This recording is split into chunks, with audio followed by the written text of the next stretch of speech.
All right, we're looking at definite integrals, and we're approximating regions, or areas of regions, that is, using numeric methods. And we mentioned yesterday how the definite integral, this thing here, does not always give us area. But it can give us area if the function that we're integrating is entirely what on the interval from a to b? Positive, yeah. If our function f of x is entirely negative on the interval from a to b, then the definite integral doesn't give us the area, it gives us the opposite of the area. Yeah, and so we can find the area just by taking the opposite of the integral. But if in general, if we have a function that's both positive and negative on an interval, then what the definite integral always gives us is the net accumulation. Okay, the net accumulation. So it takes into account adding and subtracting. When you go in chronological order from left to right, any region above is going to be a positive number, and any region below is going to be negative, just because that's what the y values are, right? The y values are negative.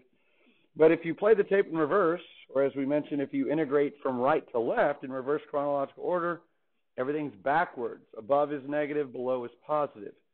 And there will be times where possibly we do want to integrate not from left to right, but from right to left.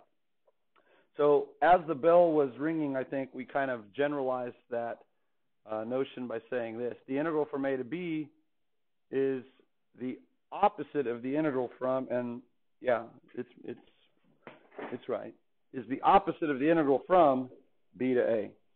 So what that gives us then essentially is a way to make integrals positive, not by having to put a negative out front necessarily, but simply by maybe just switching the intervals of integration.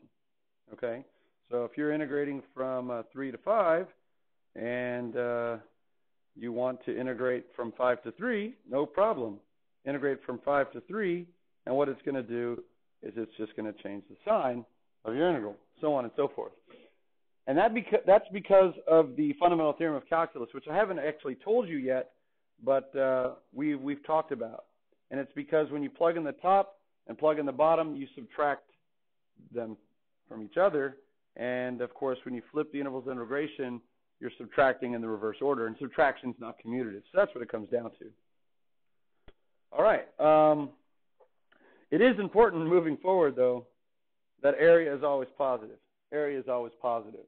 Area is always positive. Later on, we'll say volume is always positive. So here's kind of where we're going from here.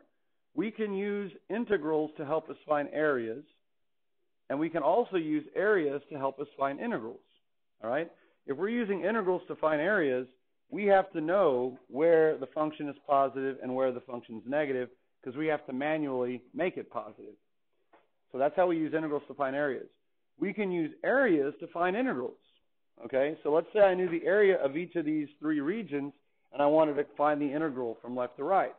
Well, once again, I would be responsible then for assigning the correct sign, SIGN, to those areas, depending on whether I was integrating from left to right and whether the function or the region lied above or below the x-axis. So they're not the same, but they are useful, one to find the other. Areas to find integrals and integrals to find areas.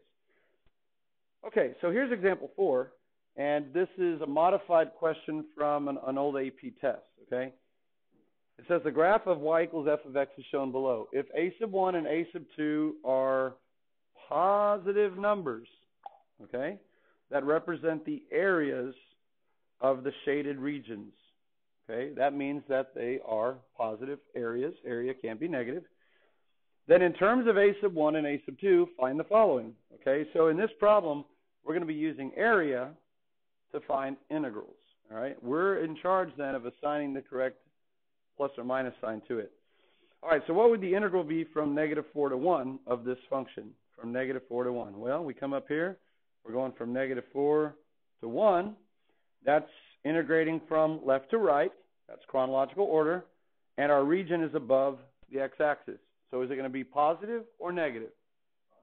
Positive. That's the real conventional, traditional way. So this is just going to be a sub 1. The magnitude of the area is also the definite integral. All right, what if I integrate from 4 to negative 1?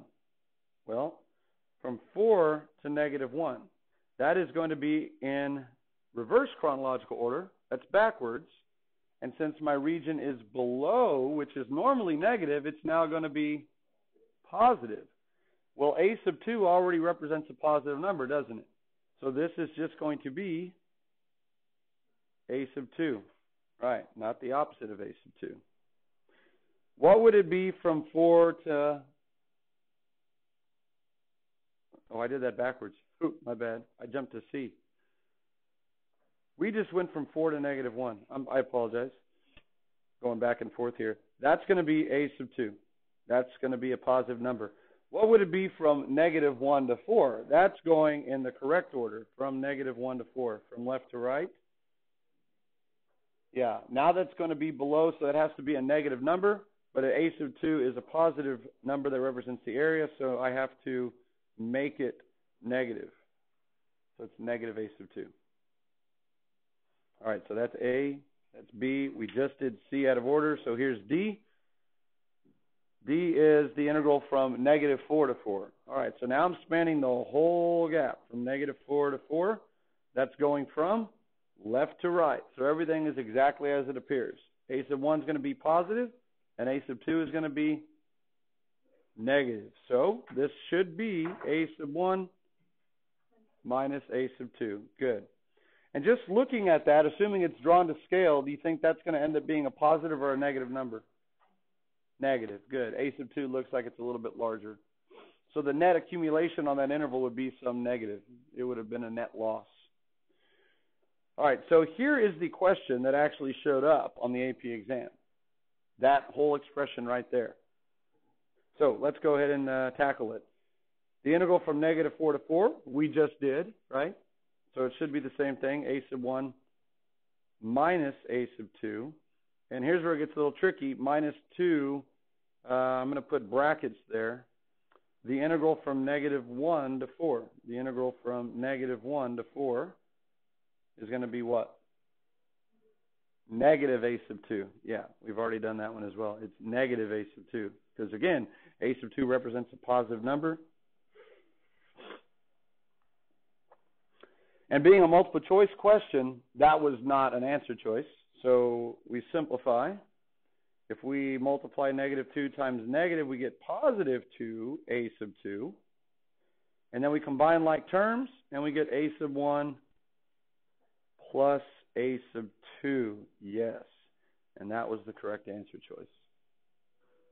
So quite a bit of manipulation there. A lot of little things that can go wrong. Either you're missing parentheses or you're not assigning the area the correct sign based upon where it lives, above or below, and whether you're going from left to right. Okay. Good question right there. Any questions on this one? Using areas to find integrals. Okay, if we're integrating by hand and we're interested in finding areas, as I mentioned, we can use the integral to help us find areas, but we have to know where the function changes. We have to know where it goes from positive to negative. So this little property right here could be useful in helping us do that. We've already kind of seen this. You can partition a region up into smaller partitions, find the integral on each partition or each interval, and then add them together. This is called the additive interval property. If we're integrating from A to B, we can choose some value of C and split it up like this. We could take the integral from A to C. Remember, we read this as from to. All right, so from A to C, we integrate it and then add to that plus, pick right back up at C, and go to B. Sorry, this would be from again. One of those days. From to. So as long as these two here are the same, you're picking right up where you left off and you're adding it together. You can do that. Now, normally C is going to be in between A and B, and it makes perfect sense. Let's see what that looks like. Let's say I have a region that looks something like this, and this is A and this is B. Okay, I'm interested in finding the integral from A to B, but this theorem just says that I could choose an arbitrary C, like right here. And I can integrate from A to C, and then I can integrate from C to B, and do what with those two? add them together. And the sum of the two parts makes the whole thing. Pretty easy to see that. But believe it or not, C doesn't even have to be in between the two. Okay? It could be anything outside of there. So here's A and B. I could actually choose C to be right out here. Now, assuming that I'm interested in, I'll shade it this time, assuming that I'm really interested in just the integral from A to B, which is this right here, I could technically integrate from A to C, which would give me a little bit more than I wanted, yeah? And then I pick up and I integrate from C to B. Now, because C is to the right of B, when I integrate from C to B, I'm going in reverse chronological order. It's above the x-axis. What's the sign of that going to be? Negative. And so when I add them together, it's really like I'm subtracting that exact amount that I gained extra. So it works, okay? It works, the additive interval property. Okay. I'm going to skip the example 5. I don't like example 5. Yuck. Okay, good. I'm going to skip example 6 too because it's related to example 5. Yuck, yuck. I'm going to skip example 7 because it's related to the other two. Gross, gross. Okay, cool. Here we go. We're going to go to this. We'll do more of that later once we learn the fundamental theorem. That required all those numeric methods, and I don't think I want to get into that much tedious work. All right, so we're going to be finding areas once we learn the fundamental theorem, and it's going to be a lot easier because we're not going to have to approximate it. But if you're ever given your calculator and you're asked to find the area of a region, of course, if you're integrating over a positive region from left to right, the definite integral already represents the area, yeah? But if there's any negative values on that region, then the definite integral does not give you the area. So if you're ever asked to find the area and you have your calculator, especially if you don't know what the function looks like, there's a real quick, easy way to make all the y values positive and preserve the magnitudes of the areas but have them positive before you start. And that is to do what to your function? Take the absolute value of it, okay? So let's say you had a function that looks something like this. And here's B. You're trying to figure out what the area of the region is bounded by the graph and the x-axis. So you don't want any cancellation. If you just integrate from A to B, you're going to be adding the first region, subtracting the second, and adding the third. That gives you the net accumulation, not the area. So there's two ways to do it. You either find where it crosses. We'll call this C, and we'll call this D. And here's the whole idea from those problems that we just skipped without actually doing work. You could find the area by integrating from A to C of, let's say the function's name is f, right? That would be positive. And then what would you do from C to D? Yeah, you can either, the new way that we found, you could say plus, instead of integrating from C to D, you can integrate from D to C, and that will make it positive, or you could say minus the integral from C to D. Either one of those will make it positive. And then plus the integral from D to B, and then you would have three separate integrals to evaluate. And once we learn the fundamental theorem of calculus, it'll be a lot easier than having to approximate it with trapezoids or rectangles of three different regions. And that's what I did up there on those previous examples. So that's one way to do it. That's if you're doing it by hand. Okay? But if you have your calculator, and there will be many, many times where we have a problem that involves a calculator, the quickest way to do it, by the way, this method still works, but it's a lot quicker if you just take the absolute value of the function. Because what that does is it makes all the y values that are negative positive, and so that reflects your negative values across the x-axis first, and now you can just integrate straight across from A to B, because that's going to be positive, and of course now that's going to be the same magnitude but positive, and that'll be positive, and you get the area. Now, why would you not want to do that by hand as well? Well, because I showed you already yesterday that to do it by the fundamental theorem of calculus, you have to be able to find the antiderivative of little f. And once you put absolute values around the function, it makes finding the antiderivative a whole lot harder. You can't just ignore them. You can't just take the antiderivative and take the absolute value of your antiderivative. It doesn't work that way. So that makes it harder to do by hand. But your calculator is a number crunching machine. So it doesn't mind just going straight across after it makes everything positive. So it's kind of a time-saving device. This still works every time. But you have to find the x-intercepts there. Then you have to set it up. And that's even more to type into the calculator. This is very fast, very fun, very quick, very easy. Okay? And if you're ever asked to find the area and you're not sure if it's positive on the interval, but you think it is, could you do this just for safety measures? Yeah, it's like safety goggles when you're, I don't know, threading a needle. Maybe not necessary, but, you know, just to be safe. I want to poke an eye out. All right. All right, here's the theorem. Continuity implies integrability. You know, we should work an example like that. I feel like I need to work an example in here, kind of revamping the notes. You have your calculators? Yeah, why don't you grab it? Let's do this. Let's go ahead and find the area of the region, and we're going to study area in greater detail later on. Find the area of the region bounded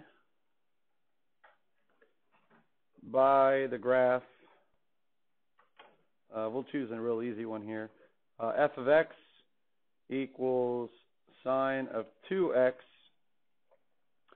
on the interval from 0 to 7 pi halves. Okay. Feel free to borrow one. And you could do it on your calculator. I showed y'all how to do it with the math. Yeah, 7 pi halves. You could use the Math 9 from the home screen if you want to graph it and then do the menu option with the dy dx because you want to see it shade. Kind of fun. I think we might have time for that. But we're finding the area. How do you know we're finding area? It says find the area. Yeah, and so it will say that. So that's kind of like, ooh, area has to be what? Positive or negative? It's got to be positive, yeah. La, la, la. 41 seconds off. It's getting further and further behind. Oh, okay.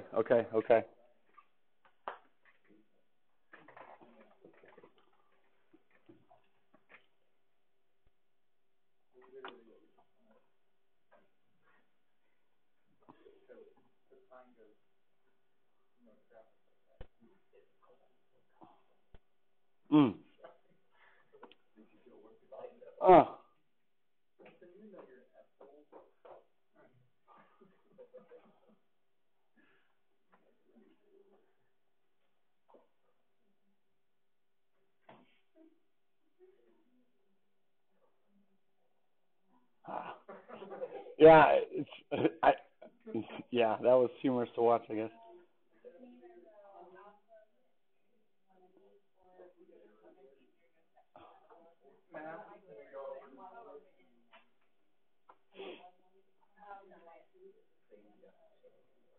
Yeah, good discussions happening out there. That's good. Where are some of these keystrokes?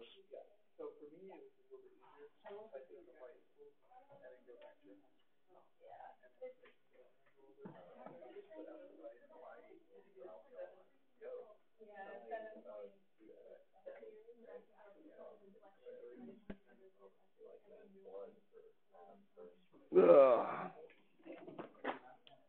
All right. Here's what the graph of sine of 2x looks like from 0 to 7 pi halves. The 2x compresses it by a factor of 2. So you're actually seeing 1, 2, 3.5 cycles here. Now, because of the symmetry here, if you really were after the area, because of the symmetry, you could just find the area of one of these regions and multiply by 1, 2, 3, 4, 5, 6, 7. That's one way to do it. But you certainly can't just integrate from 0 to 7 pi halves, right? Because this region here above is going to cancel out the region below because of the symmetry again. So you're going to get, on every cycle, the net accumulation is what? 0. Whatever you gain here in positive land, you're losing the exact amount here. So because of the symmetry of sign, every cycle, if you integrate, has a net accumulation of 0. So you're going to get a 0 plus a 0 plus a 0. You're going to end up getting what the area of one of these lobes is if you just did the definite integral from 0 to 7 pi halves. So for a function in general, you wouldn't want to necessarily have to split it up into this many intervals and integrate them by hand if there were no symmetry. That would be very arduous. But your calculator doesn't have a problem with doing number crunching activities. So here's how you should do it from the home screen. Some of y'all figured it out, the buttons. Math 9, of course, is FNINT. If you have the math print, it looks great. It's going to be very intuitive. 0 to 7 pi divided by 2. Pi has a little curly Q on it, yeah. Now, the absolute values, I was hearing discussions where you can get that. There's a shortcut under alpha F2, I think, and it's number 1. So you can get it from there if you have the shortcut buttons. Or, of course, there's another way to get it if you just do your favorite math cheer. What's your favorite math cheer? Math to the right number 1. Math number 1. Math number 1. Math number, yeah. Okay. Oh, second catalog. Yeah, you can always go to your catalog, which is 0. And it's the first thing in the alphabet. Yeah, that works too. Good. So there's lots of ways to get it. So sine of 2x, and we're not going to graph it. We don't really need the graph. We just put the absolute values around it, and we integrate it, and your calculator relatively quickly will give you the answer. Relatively quickly. It is working hard. It's crunching some numbers. It's doing, I believe, some type of Riemann approximation for very, very small subintervals. Okay, so what do you think the answer really is? 7, right? Your calculator, it didn't hit the nail right on the head, but it's enough to drive the nail. If you see at least 3 zeros or 3 nines, it's your calculator's way of more than likely telling you to round down or up respectively. So it is 7. So what do you think the area of one of those regions is? 1. Yeah, they're all symmetrical. So if there's 7 of them, the area is 7, it's 1. So look what happens if you just go math 9 and you just integrate from 0 to 7 pi halves. Let's do that again. This would be exciting. 7 pi halves. And you just type in a sine of 2x. By the way, what mode must we be in here?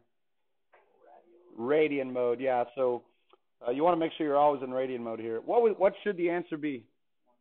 Should be 1, right? We've already looked at that. And it is. Okay? So when you're finding areas on your calculator, make sure that you know how to do that. It's the integral all the way across from left to right. Just nuke it, right? Take the absolute value of it, makes it all positive, and then you're safe. Okay, great little mathematical aside. Coming up next, a theorem here. If it catches up, uh-oh, we got a lag. Last time this is what happened first period. Yeah, it did, and a notability crash. Like right now, it's not responding. Maybe I have too many things open. I have like 3 things. I have like, yeah, it takes up a lot of RAM. iTunes, can't listen to music. Download more RAM, yeah. I don't think we need Word open.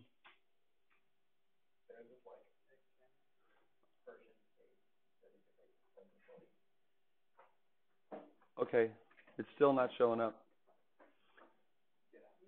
Let me try one thing here real quick. We'll come back to it.